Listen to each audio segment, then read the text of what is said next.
Darito na mga malalaking balitang Central Luzon ngayong araw. Panlubakan Bridge binuksan na matapos ang 6 na taon. Bahay na nakaharang, tuluyan ng giniba. 35 katao sa Central Luzon nasawi dahil sa rabies. Level ng tubig sa Candaba at Arayat portion ng Pampanga River, inaasahang balik normal na sa susunod na linggo. At papel ng pribadong sektor sa pagpapasigla ng turismo, kinilala ng City Government ng San Fernando.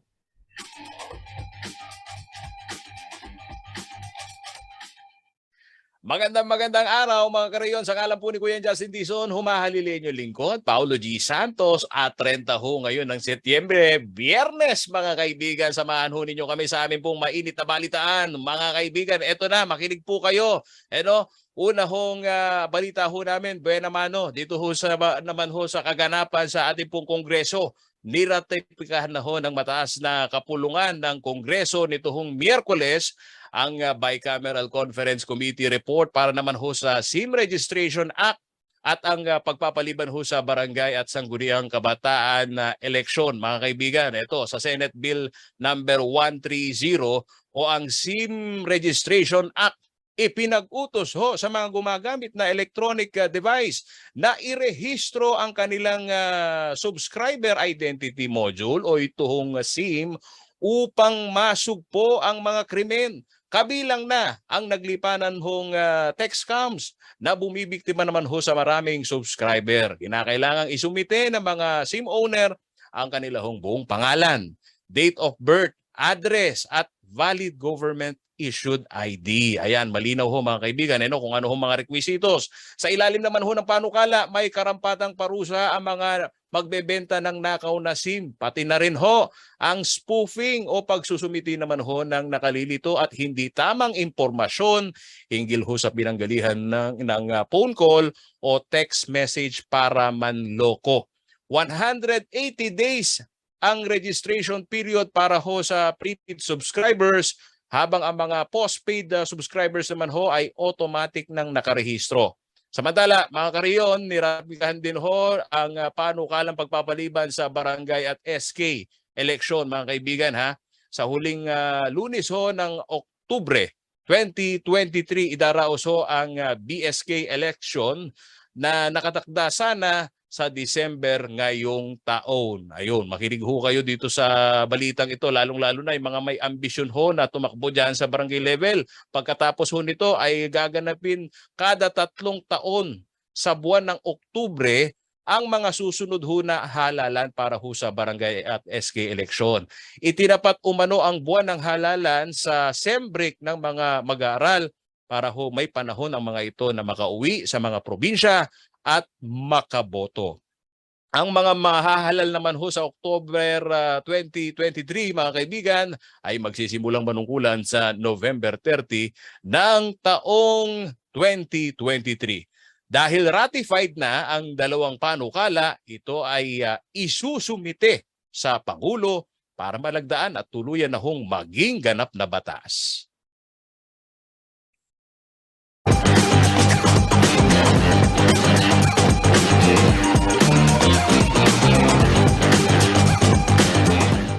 Shout out sa mga kabalay natin Fernandino nakatutok. Oo, live tayo, live na live. Dito ho sa ating pong social media at sa ating pong telebisyon sa CLTV. Matapos ho na matenga at hindi mapakinabangan ang alin. Sa loob ng 6 na taon, hindi ho napakinabangan. Binuksan na ho mga kaibigan sa mga motorista ang isang tulay dito ho sa Barangay San Jose, siyudad na San Fernando, Pampanga. Ang bahay na dating nakaharang ho, dito ho mismo sa kalsada na tinutumbok ng tulay. Ayan, tuluyan na hong giniba matapos magkasundo ito hong may-ari at ang city government sa ilan hong mga may negosasyon ho na nangyari. Alamin po natin ang balita ng ating Jenna Lumbang Parungaw.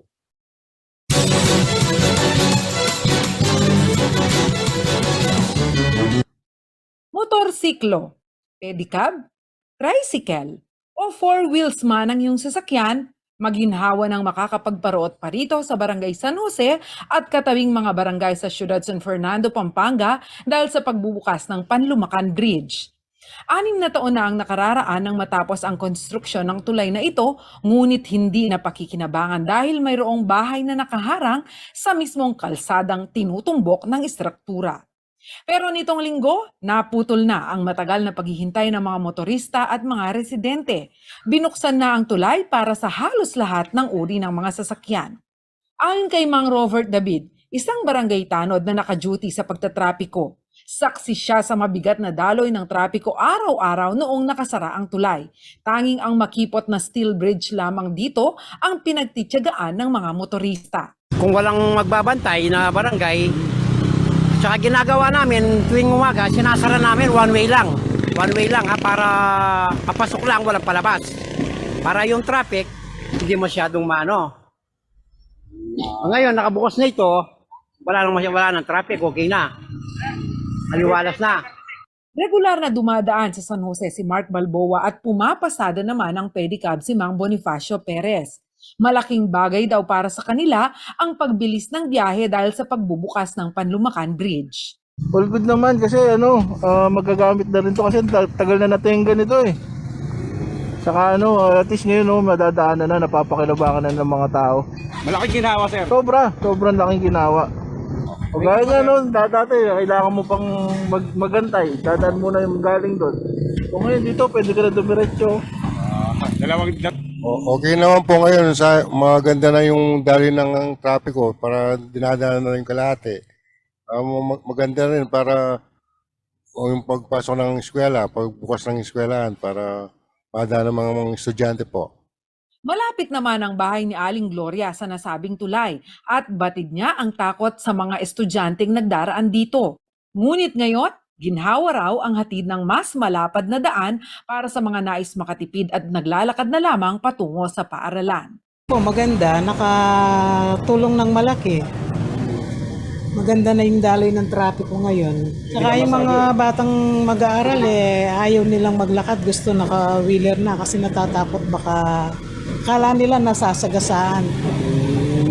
So ngayon po, malawak na po. Malawak na. Ginawa na. Samantala, bakas pa rin ang dating bahay na nakaharang sa tulay. Ito ay pagmamay-ari ng pamilya Simeon.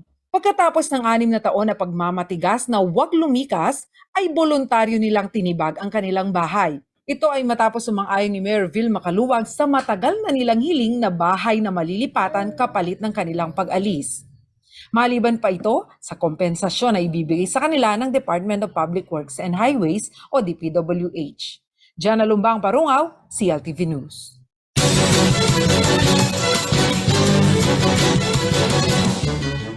Nakatutok pa rin po kayo sa CLTV Balitaan. Share lang ng share para maraming makinabang at ito po mga mahalagang impormasyon nagiging takbuhon ng buhay ng mga taga Central Luzon. Updated kayo. Sa sunod ho namin balita, mga kaibigan, makinig kayo, lalo-lalo na yung mga ama ng tahanan. Nagsanib ho ang puwersa, mga kaibigan, sa pamamagitan ho ng isang Memorandum of Agreement ang Public Attorney's Office o PAO at ang Department of Social Welfare and Development o DSWD laban ho sa mga ama na tinalikuran ng kanilang responsibilidad at hindi nagbibigay ng sustento sa kanilang mga anak. Naku po, marami yatang tatamaan nito. Wag naman sana. Nito pong Martes, nilagdaan po ni PAO Chief Persida Rueda Acosta at DSWD Secretary Erwin Tulfo ang kasunduan kung saan maaari umanong magsampa ng kaso ang PAO laban ho sa mga ama na inabandona ang kanilahong mga anak.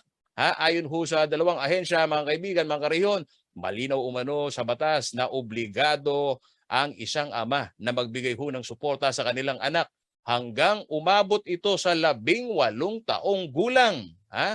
Binabanggit rin ho ni Secretary Tulfo na maaari umanong kasuhan ang mga pabayang ama sa bisa ho ng Article number 194 at 195 ng Family Code of the Philippines. Ipinaalala naman ho ni Attorney Acosta ang isang batas na magpaparusa sa mga mapapatunayan hong nagpabaya sa kanilahong anak sa ilalim ho yan ng Section number 5 ng Republic Act 9262 an act defining the violence against women and children and providing protective support for the victims.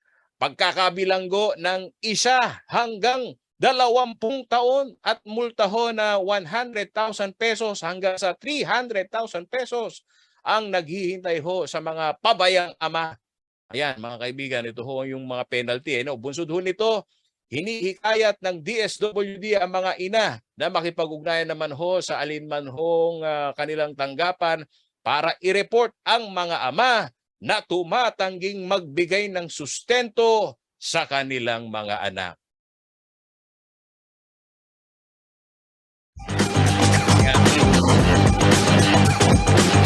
Malinaw ho ang nominasyon ninyong mga ama ng tahanan at dito sa mga nanonood sa atin, Kuya Felix, nako shout out ating Joanne Viray, yung mga nakasubaybay ho sa amin. Manatili po kayo mga nakatutok dahil marami po kaming hatid na balita ngayon pong araw ng Biyernes. Magbabalik po ang CLTV Balitaan.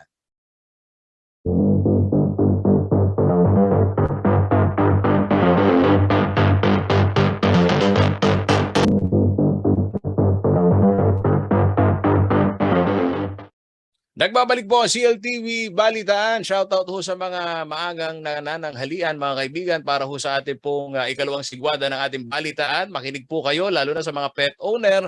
Aabot ho sa 35 kaso ng rabies-related deaths ang naitala ho ng Department of Health o DOH dito ho sa Central Luzon. Mula Enero ho yan mga karehiyon hanggang Agosto nitong taon. Kaya naman ho sa pagdiriwang ng World Rabies Day, pinaalalahanan ho ang mga pet owners na maging responsable at ipa-injection ho ang inyong mga alaga para makaiwas sa nakamamatay na virus. Narito po ang balita ni Kuyang Felix Barrios.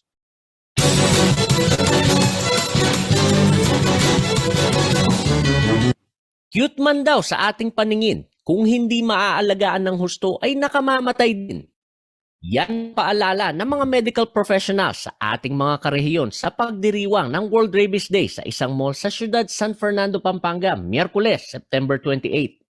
Batay kasi sa tala ng Department of Health, umakyat na sa 35 ang bilang ng mga nasawi dahil sa rabies sa rehiyon simula noong Enero hanggang Agosto ng taong kasalukuyan. Kaya ginagawa namin ganitong event para to give the public the proper knowledge and awareness that rabies is still there, no? And na-alarm kami kasi dahil sa last census ng Department of Health, ang Central Luzon ang number 1 sa pinakamataas na human case of rabies. Maliban sa pet show, nagkaroon din ng mga discussion para sa mga pet owner hinggil sa wastong pangangalaga ng mga hayop at ang nakamamatay na rabies. Pinangunahan ng Jose B. Lingad Memorial General Hospital, Department of Agriculture at ibang private companies ang naturang aktibidad.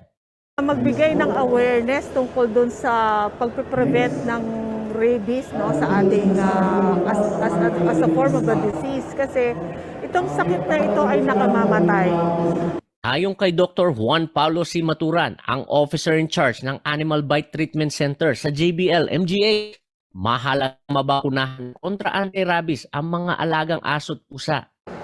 Unang-una, pag ikaw ay mag-aalaga ng hayop o ng pusa, pabakunahan mo yung aso at pusa. So kailangan nating bantayan yung mga bata lalo na pagkasama nila ang mga alaga nating mga hayop, no? Number 3, pag ang aso ang bata nakagat, unang-una gagawin, hugasan agad yung sugat ng sabon na tubig at dalhin agad sa pinakamalapit na Animal Bite Center para mabakunahan. Ayon sa Department of Agriculture, mahalagang maobserbahan ng hanggang 2 linggo ang isang aso o pusa na nakakagat o nakakalmot upang malaman kung ito'y positibo sa rabies. Obserbahan po natin, katulad po ng sinabi ko kanina, obserbahan po natin ng 10 to 14 days. And then, pag po nakita natin na wala silang signs, okay po sila. Pero pag po tumamlay, kita po natin naglalaway na, may aggressiveness na pinapakita, i-consulta po natin sa City Veterinary Office or sa Provincial Veterinary Office para po humingi po tayo ng assistance kung ano pong gagawin sa aso. Libre umano ang bakuna para sa ating mga alagang aso at sa opisina ng DA dito sa rehiyon. Ang rabies po ay 100% na nakamamatay, kaya papakunahan po natin ang rabies para po maprotektahan ang ating mga alagang aso at syempre po tayong mga tao. Felix Barrios, CLTV News.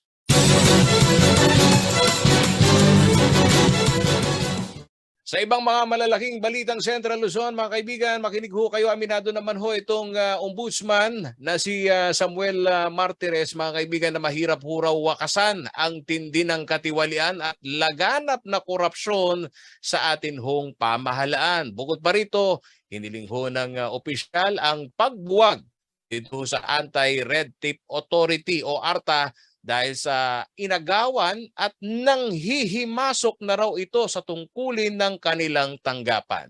Darito po ang balita.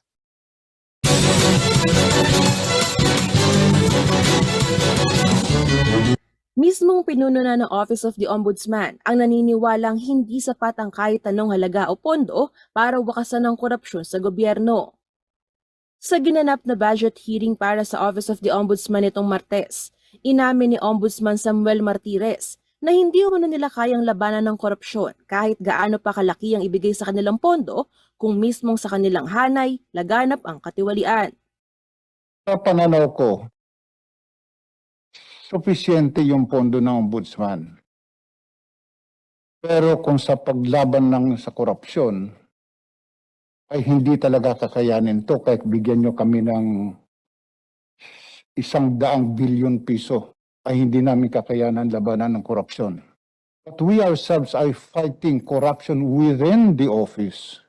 Hindi namin pwedeng sabihin na yung ahensya ng gobyerno yung corrupt dahil kami mismo may problema sa korupsyon. Ang problema lang po ay hindi namin sila mahanapan ng konkretong ebidensya.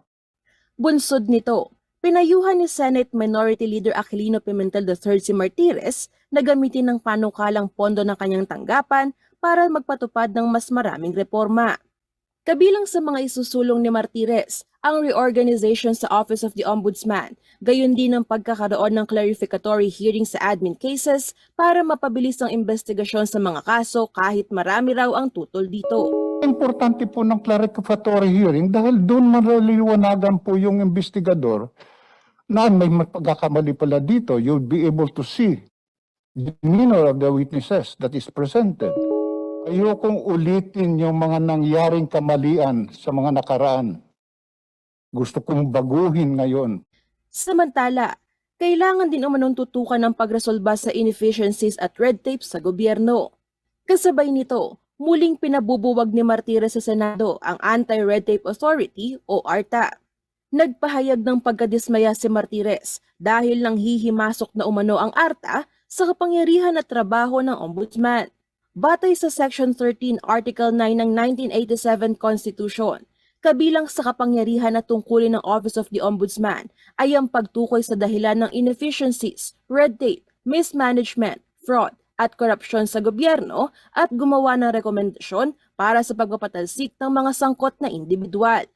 Noong 2018 ay pinirmahan ni dating Pangulong Rodrigo Duterte ang Anti-Red Tape Act dahilan para mabuo ang ARTA bilang attached agency ng Office of the President.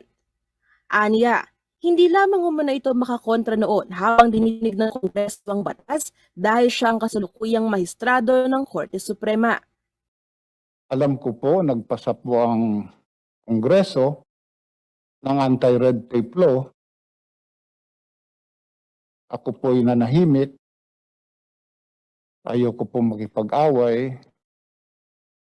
Pero ngayon po ay hinihiling ko the repeal of the anti-red tape law that created the ARTA because ARTA has encroached on the powers of the Ombudsman to determine the causes of inefficiency and red tape in the government.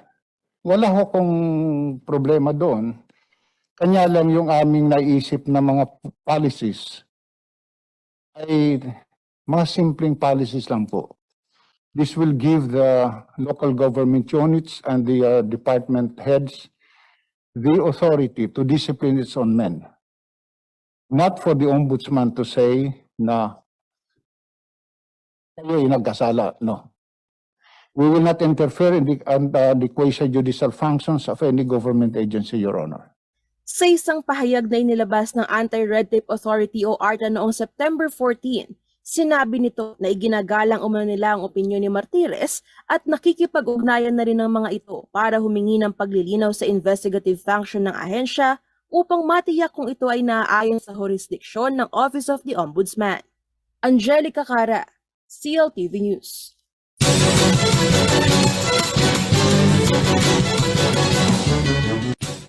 Sa pagbabalik ho ng CLTV Balitaan, mga kaibigan, ating hong tunghayan ito hong balita sa nagiging kondisyon ho, mga kaibigan, ito hong ating pong Pampanga River. At alamin din ho natin, mga kaibigan, ito hong kadahilanan kung bakit ho talaga naman, mahalaga pong malaman natin yung turismo.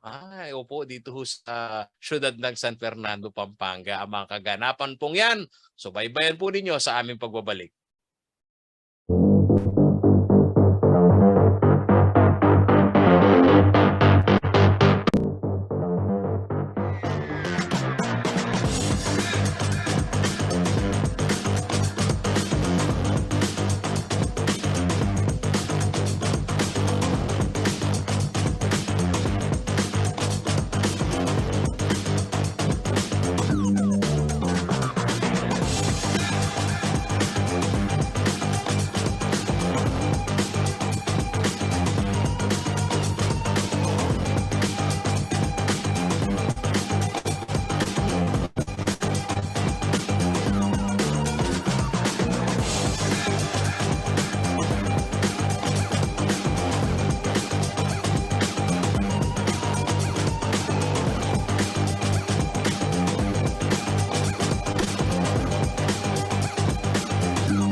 Nagbabalik po CLTV Balitaan, mga karehiyon. Nananatili ho sa above alert level ang tubig ho dito sa Arayat portion ng Pampanga River, habang nasa critical alert level naman ho itong area naman ng Candaba Swamp.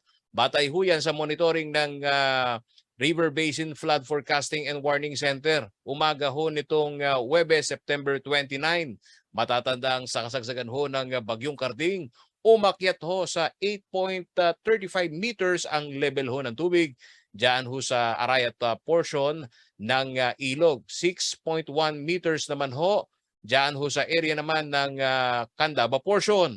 Parehong 5 metro lamang ho ang normal na level ng dalawang bahagi ho nitong ilog. Sa kabila nito, inaasahan pa raw, mga kaibigan, ayon ho dito sa PRFFWC, na bababa ang level ho ng tubig sa Ilog de Pampanga hanggang sa susunod na linggo. Samantala, asahan naman ho ang pagbaba ng tubig na magmumula ho sa Arayat at Candaba sa mga bayan ho ng San Simon, San Luis, Apalit, Kalumpit, Macabebe at Masantol na maaari hong makapagdulot ng muling pagbaha, lalo na kung sasabayan pa ito ng high tide. Kaya naman po babala ng PRFFWC, patuloy na mag-iingat po tayo at maging alerto sa mga susunod na araw. Okay, as of present, 10 a.m. sa Arayat is 6.05, no? That's as of 10 a.m. Ang alarm namin is 6 meters. So I should say siguro itong coming next hour, below na siya dyan sa alarm level. Nasa alert level na lang siya. So yun yung nangyayari ngayon. Then yung sa Candaba, at the moment, it's 5.88. So from, yung sabi ko, yung peak niya is 6.1. Mga more or less 20-30 centimeters na yung binaba niya. So steadily receding din siya. But it will take time. Medyo matagal ng konti yung pagbaba. Hindi kagaya ng Arayat.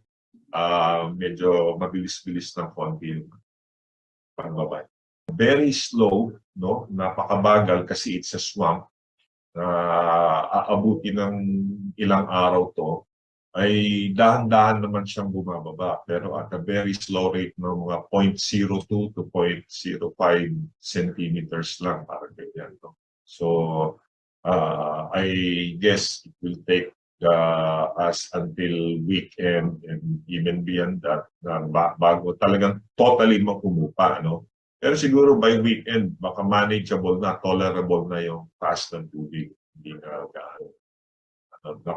nakakahirap sa mga tao, sa kababayan natin.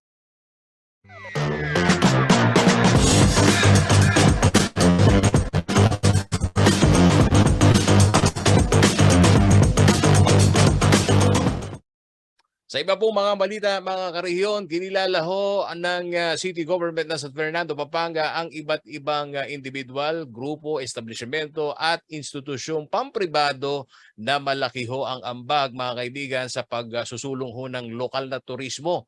Ayon ho kay Mayora Vilma Caluag, mahalaga ang papel ho ng private sector hindi lamang ho sa tourism industry kundi maging sa pangungobyerno sa syudad.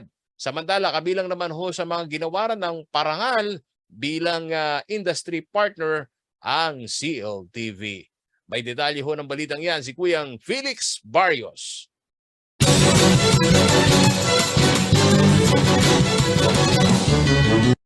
Sa makulay at pinalamuti ang Heroes Hall sa siyudad ng San Fernando, Pampanga, nagtipon-tipon ang ilang mga lokal na opisyal at private stakeholders nitong Miyerkules, September 28.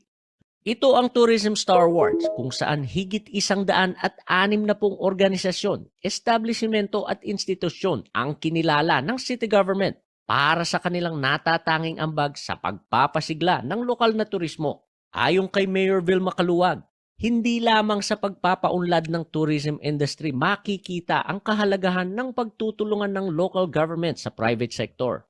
Importante ring makibahagi raw sila sa pagbibigay direksyon sa takbo ng pamamahala sa lungsod.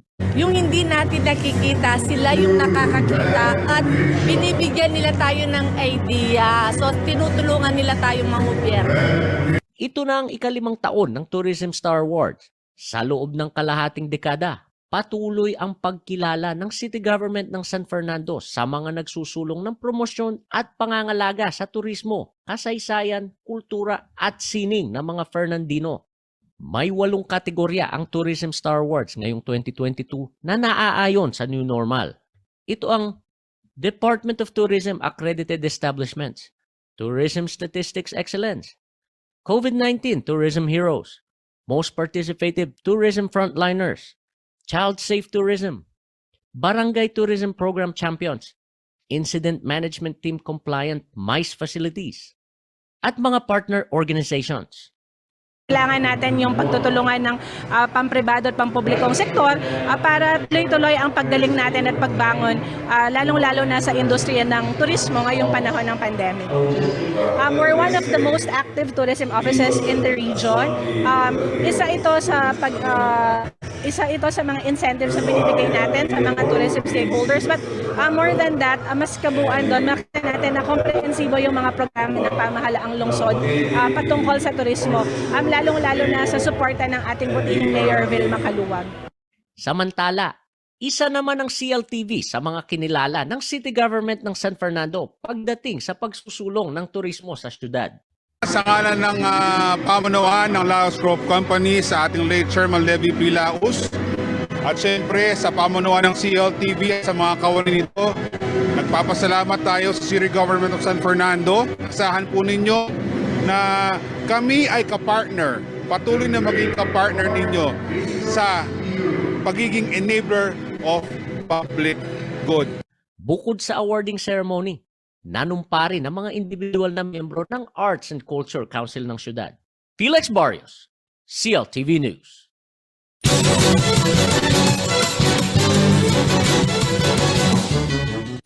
Sa iba pong mga mainit na balita, mga kaibigan, mga karehiyon, isinusulong ho ng Department of Health o DOH ang pagpasa ho ng panukalang batas na makatutulong ho sa mas mahusay ho na pagtugon ng bansa sa mga public health emergencies, mga kaibigan. Particular ho na tinukoy ni DOH Officer in Charge Maria Rosario Vergere ang Pandemic Protection Act of 2021, Pandemic and All Hazards Preparedness Act, Philippine Health Security Act at ang pag-amyenda naman ho sa Government Procurement Reform Act at Cheaper Medicine Act. Sa ilalim ho ng Pandemic Protection Act of 2021, ang mga kumpanyang gumagawa o nag-i-import ho ng clinical products o naglalaan ho naman nitong critical na serbisyo ay bibigyan ng incentives. Gayon din ho ang pansamantalang pagsuspinde ng export requirements tuwing may pandemya.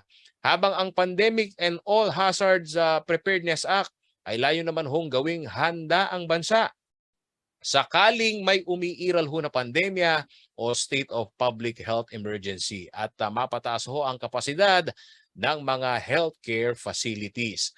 Layo naman po ng Philippine Health Security and Emergency Act ang matatag na Medical Reserve Corps na binubuo ng medical experts, scientists, licensed medical practitioners at volunteers na sinanay para ho sa health emergency. Samantala, ang pag-amyenda naman ho ng Government Procurement Reform at Cheaper Medicines Act ay mag-uutos naman ho sa procurement entity na bumili ng mga kagamitan na locally produced na pasok ho dito sa itinakdang standard ng pamahalaan. Sa ngayon, 3 priority bills ho ang nakalinya.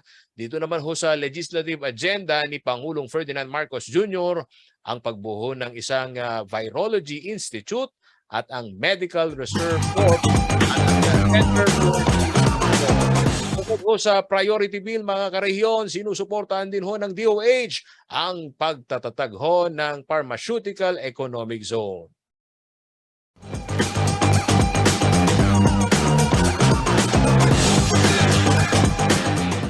Manatili po kayo nakatutok at magbabalik ang CLTV Balitaan.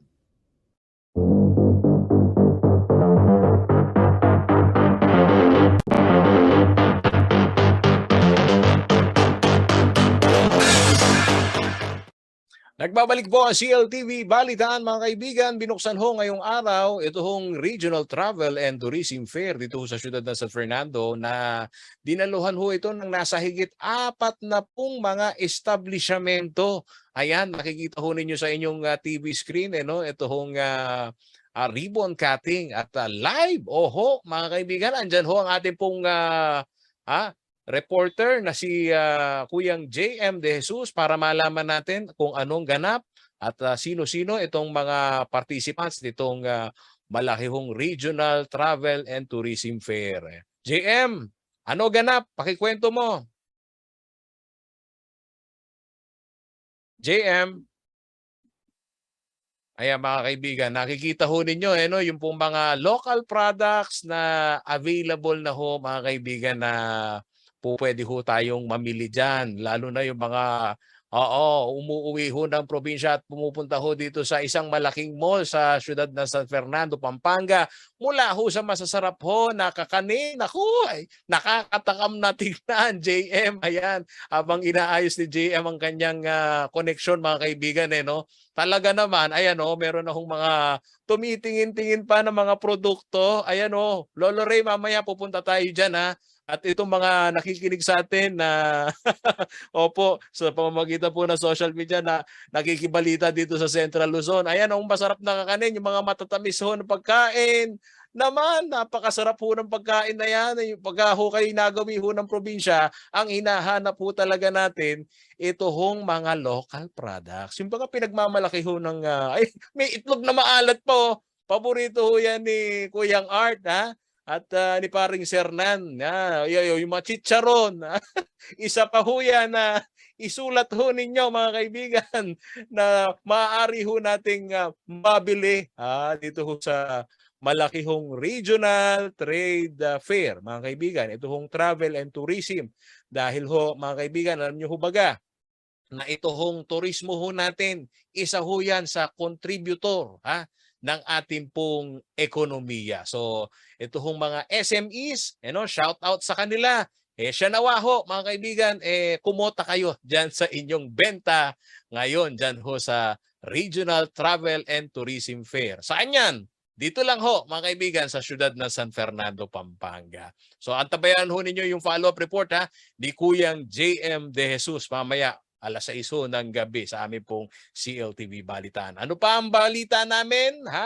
Makinig kayo, ating kuya, lalo na yung mga may pinag-aaral dyan, malabo umanong magkaroon ho ng extension ang pamamahagi ho ng educational assistance ng Department of Social Welfare and Development o DSWD.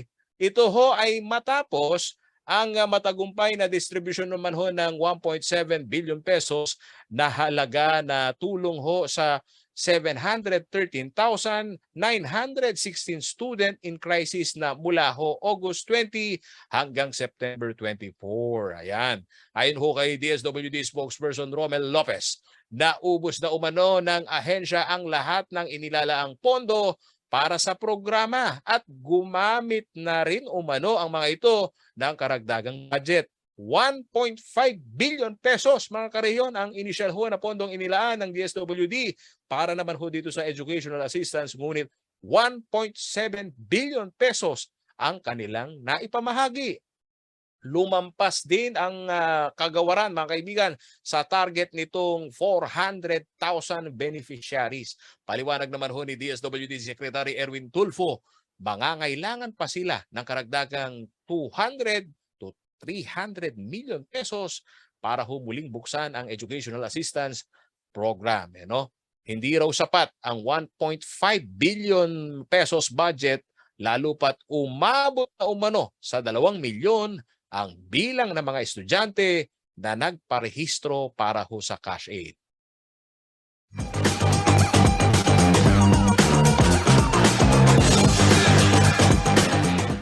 Maglalaba ba ang mga ama ng tahanan ngayong weekend? Malaman natin kung ano ang lagay ng panahon mula kay Kuyang Manny Esguera, ang ating pong Chief Weather Forecaster ng Pag-asa dito ho sa Clark.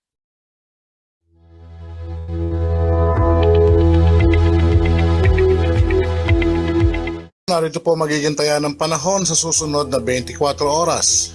Intertropical convergence po ngayon ang nakakaapekto, especially po dito sa may Southern Mindanao. Samantala po, Metro Manila at nalalabing bahagi ng bansa, magiging bahagya hanggang sa Komisyon ay magiging maulap ang papawirin. Meron lamang po inaasahang mga pulo-pulong mga pagulan, pagkidal at pagkulog. Ito po ay dulot ng ITCC at ng localized thunderstorm. So po, wala na po tayong bagyo sa loob ng PAR at ito na lamang po ay nagbibigay ng mga pagulan sa ilang parte ng ating bansa. Nag-iingat pa rin po ang lahat.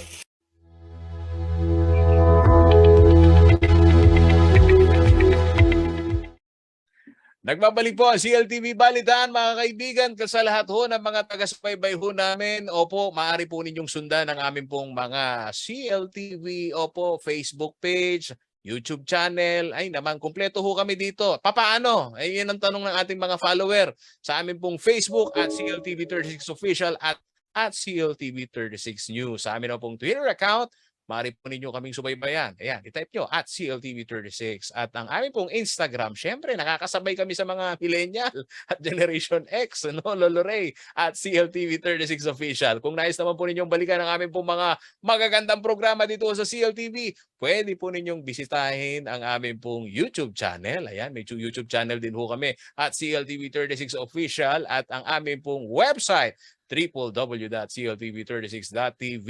Mapapanood po ang mga magagandang programa ng CLTV nationwide sa aming pong Signal Channel 115 at sa ating pong 39 cable partners. Kasama ho ang buong puwersa ng CLTV News and Current Affairs. Ang ngalan po ni Kuyang Justin Dizon at sa lahat ho ng mga bumubuo ng CLTV Balitaan. Ang inyong lingkod, Paulo G. Santos. Happy weekend! At opo, sa lahat ho mga nag-aabang ho ng aming pong balitaan, mamayang 6:00 na ho yan, kumpleto. Subaybayan ho ninyo dito ho sa ating pong himpilan, CLTV.